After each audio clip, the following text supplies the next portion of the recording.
I just love history. Mm-hmm. I learned so much about my family, and I learned about my name.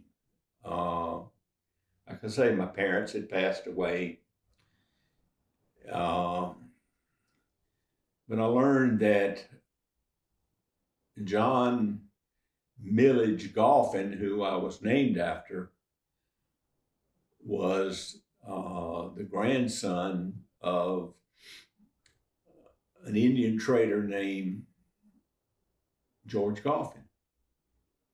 And, and then I started learning about him is an Indian trader and about Silver Bluff and about his plantation and the trading with the Indians and um, in learning his story, um, he came over from Ireland with his sister. It was a very bad economic depression in Ireland, and so he came over to America to New Frontier as a young man, and he arrives in Charleston.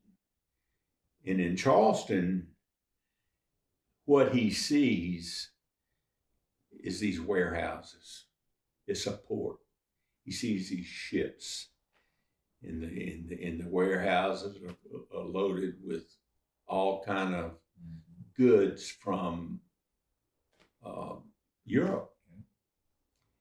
And he also sees these warehouses that are processing animal skins. Around here is deer, fox, beaver,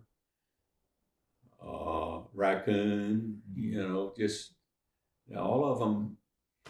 And that was the Native Americans' cash. He married or had a relationship with an Indian, I must say a princess, but really the daughter of a chief. Mm-hmm. And what he did is he learned how to communicate with Native Americans.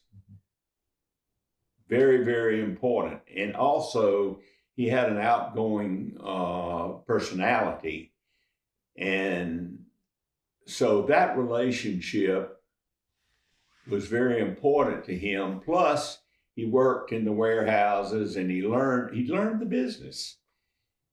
And then he decided that they would move to an area that would be a very good location to operate this business. Well, if you think about it, Dang. if you're an Indian wanting to sell deer hides,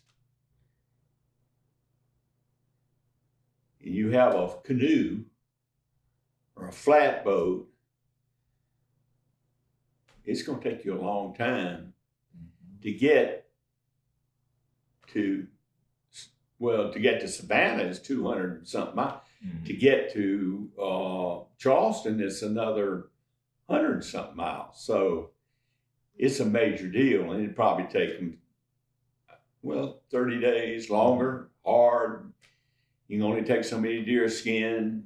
You can only bring back so much stuff. So Augusta was a perfect place to come establish this type of business.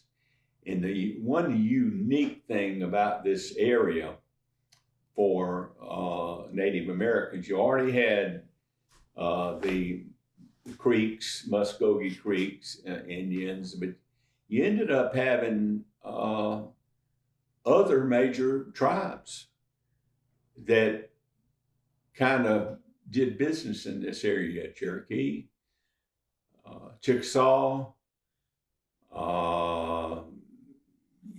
had some Indians up in North Carolina.